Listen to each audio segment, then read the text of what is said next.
বহুল আলোচিত 111-এর কুশিলা পদের যোগসাজশে 2008 সালে একটি বিতর্কিত নির্বাচনের মাধ্যমে বাংলাদেশের দ্বিতীয়বারের মতো ক্ষমতায় এসেছিলেন শেখ হাসিনা। তার ক্ষমতা গ্রহণের পর ভারতের সাবেক সেনা প্রধান জেনারেল শঙ্কর রায় চৌধুরী ঢাকায় একটি পত্রিকাকে দেওয়া সাক্ষাৎকারে বলেছিলেন, বাংলাদেশ আর কখনোই দিল্লির রাডারের বাইরে যেতে দেওয়া হবে না। এরপর বাংলাদেশকে একটি ঔপনিবেশে পরিণত করতে একের পর এক পদক্ষেপ গ্রহণ করে ভারত। প্রথম আঘাত আসে বাংলাদেশের প্রতিরক্ষা বাহিনীর উপর 2009 সালের 6 জানুয়ারি। শেখ হাসিনা প্রধানমন্ত্রী হিসেবে দায়িত্ব গ্রহণ করেন। এর 1.5 মাসের মাথায় 2009 সালে 25শে ফেব্রুয়ারি বিডিআর বিদ্রোহের ঘটনা ঘটে। বিদ্রোহের প্রাণ হারান 57 সেনা অফিসার, ধ্বংস হয়ে যায় বাংলাদেশের সীমান্তরক্ষী বাহিনী। বিডিআর বিদ্রোহে আওয়ামী লীগের একাধিক নেতার সংশ্লিষ্টতার অভিযোগ রয়েছে।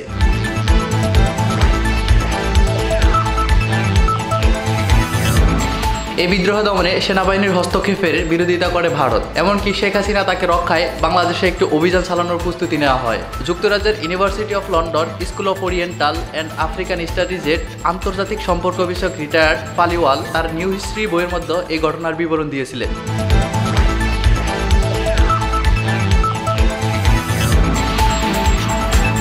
ভারতের হুমকির মুখে তৎকালীন সেনাপ্রধান মঈনুল আহমেদ সেনা অফিসারদের উদ্ধারের পদক্ষেপ নেননি।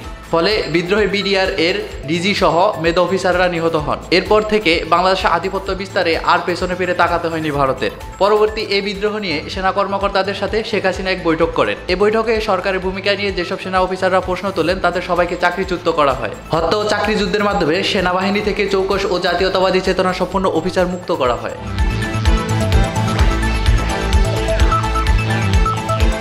বিডিআর বিদ্রোহে সেনা হত্যার পর থেকে শেখ হাসিনার আত্মবিশ্বাস বহুগুণে বেড়ে যায়। একই সাথে রাষ্ট্র পরিচালনায় ভারতের ভূমিকা আরও বাড়তে থাকে। 2010 সালে জানুয়ারি মাসে শেখ হাসিনা ভারত সফরে যান। এই সফরে ভারতের সাথে ফ্রেমওয়ার্ক এগ্রিমেন্ট স্বাক্ষর করা হয়। এরপর বাংলাদেশের ভেতর দিয়ে বিনা শুল্কে ট্রানজিট ও বন্দর ব্যবহার সহ ভারতের প্রতিরক্ষা ও কৌশলগত স্বার্থ পূরণে একাধিক চুক্তি স্বাক্ষর করে। এরপর গণঅভ্যুত্থানের ক্ষমতা থেকে উৎখাত হওয়ার আগ পর্যন্ত তিনি ভারতের স্বার্থে একের পর এক চুক্তি স্বাক্ষর করে গেছেন। বিডিআর বিদ্রোহের 1 বছরের মাথায় 2010 সালে জানুয়ারি মাসে ভারতে যান শেখ হাসিনা। এ সময়ে যে ফ্রেমওয়ার্ক চুক্তি করা হয় তার আলোকে ভারত ট্রানজিটের নামে সড়ক বন্দর ও রেল ব্যবহার শুরু করে। জ্বালানি ও প্রতিরক্ষা খাতে একের পর এক চুক্তি হতে থাকে। এমনকি বাংলাদেশের নদী ভরাট করে ভারতের বিদ্যুৎ সামগ্রী বহনের জন্য রাস্তা নির্মাণ করা হয়। এ সময় ভারত তিস্তা চুক্তির ব্যাপারে আশ্বাস দিলেও শেখ হাসিনা পালিয়ে যাওয়ার আগ পর্যন্ত এ ধরনের চুক্তি করতে পারেনি।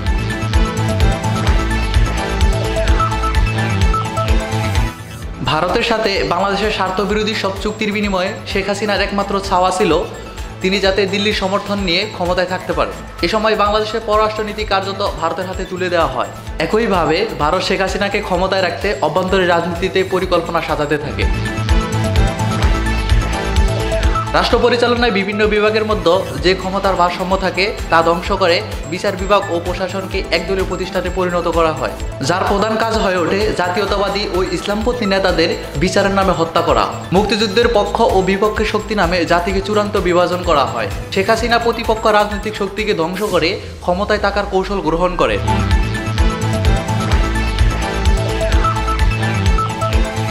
প্রভাবশালী বিরোধী রাজনৈতিক নেতাদের মৃত্যুদণ্ড প্রদান করে এবং কারাগারে রেখে একদলীয় নির্বাচনের আয়োজন করা হয়। 2014 সালে 5 জানুয়ারি অনুষ্ঠিত হয় 10ম জাতীয় সংসদ নির্বাচন। এই নির্বাচনে 300 আসনের মধ্যে সংসদে 194 জন সদস্য বিনা প্রতিদ্বন্দ্বিতায় নির্বাচিত হন। নির্বাচনে বিরোধী দলকে বাইরে রেখে কিভাবে শেখ হাসিনাকে ক্ষমতায় রাখা হয় তার নীলনকশা প্রণয়ন করা হয় দিল্লি থেকে। 2014 সালে জেনারেল এরশাদের নেতৃত্বাধীন জাতীয় পার্টি সাজানো নির্বাচনে অংশগ্রহণ করতে অস্বীকার করে।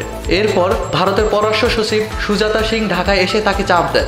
প্রকাশ্য তিনি এরশাদের বাসায় গিয়ে বৈঠক করে নির্বাচনে অংশ নিতে ভারতের চাপ দেওয়ার তথ্য এরশাদ নিজেই সাংবাদিকদের জানান। এরপর এরশাদকে ধরে নিয়ে জোর করে সম্মিলিত সামরিক হাসপাতালে ভর্তি করানো হয়। কোনো প্রকার নির্বাচন ছাড়া শেখ হাসিনাকে ক্ষমতায় রাখতে ভারত প্রকাশ্যে বাংলাদেশের ভূমিকা রাখতে থাকে।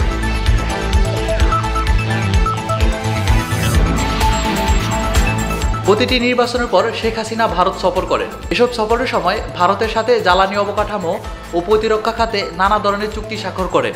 এসব চুক্তির ব্যাপারে বিরোধী দলবিহীন পার্লামেন্ট পর্যন্ত আলোচনা করা হয়নি। তিনি রামপাল বিদ্যুৎ কেন্দ্রে আদানির কাছ থেকে বেশি দামে বিদ্যুৎ কেনা, মংলা ও চট্টগ্রাম বন্দর পরিচালনায় ভারতকে সম্পৃক্ত করা, বেশি দামে ভারত থেকে ট্রেনের বগি কেনা এসব পরিকল্পনা বাস্তবায়নে কোনো ধরনের আন্তর্জাতিক টেন্ডার পর্যন্ত করা হয়নি। এমনকি চীনের কাছ থেকে বেশি সুদে লোন নিয়ে ভারতের ট্রেন চলাচলের জন্য রেলপথ নির্মাণ সংস্কার করেছে। পতনের আগে শেখ হাসিনা সর্বশেষ ভারত সফর করেন 21 ও 22 জুন। এই সফরে তিনি বাংলাদেশের তিস্তা প্রকল্প ভারতের হাতে ছেড়ে দেন। অথচ ভারতের সাথে তিস্তা পানি বন্ধন চুক্তি না হওয়ার কারণে এই অঞ্চলে ভারতের পানি সমস্যার সমাধানে চীন এই প্রকল্প বাস্তবায়নে আগ্রহী ছিল। শেখ হাসিনা নিজে এই পার্লামেন্টে ঘোষণা দিয়েছিলেন যে চীন এই প্রকল্প বাস্তবায়ন করবে। চীনের কাছে দেওয়া প্রতিশ্রুতি লঙ্ঘন করে এই প্রকল্পটি ভারত বাস্তবায়ন করবে বলে ঘোষণা দেন, যাতে ক্ষুব্ধ হয় চীন। এছাড়া ভারত সফরে গিয়ে ভারত থেকে নানা ধরনের প্রতিরক্ষা সামগ্রী কেনার চুক্তি করে। শেখ হাসিনা তার 1.5 দশকের শাসন শুরু ভারতের স্বার্থ রক্ষায়। মোদির কর্তৃত্ববাদী শাসনের একজন সহায় শক্তি হিসাবে আবির্ভূত হন। ঐতিহাসিকভাবে আওয়ামী লীগের স্বার্থ ভারতের কংগ্রেসের ছিল সুসম্পর্ক, কিন্তু ক্ষমতার নেশায় মোদির পররাষ্ট্রনীতির সাফল্যের আইকনে পরিণত হন শেখ হাসিনা। এমনকি মোদির সফরের প্রতিবাদে বাংলাদেশের বিক্ষোভ হলে তিনি গুলি চালিয়ে অন্তত 10 জন লোককে হত্যা করেন। মোদির পররাষ্ট্রনীতির ব্যর্থতা দক্ষিণ এশিয়ার সব দেশ থেকে ভারতপন্থী দলগুলোর যখন পরাজয় ঘটে, তখন মোদির সহযোগী হিসাবে একমাত্র টিকেছিলেন শেখ হাসিনা।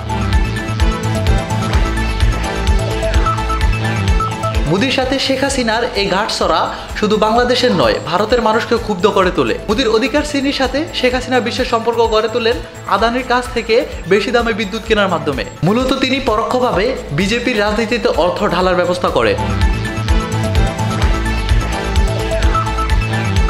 শেখ হাসিনা উগ্র হিন্দুত্ববাদী রাজনীতির সহযোগী হয়ে ওঠায় ভারতের উদারনৈতিক ধর্মনিরপেক্ষ মানুষের সহানুভূতি ও সমর্থন হারিয়েছিলেন।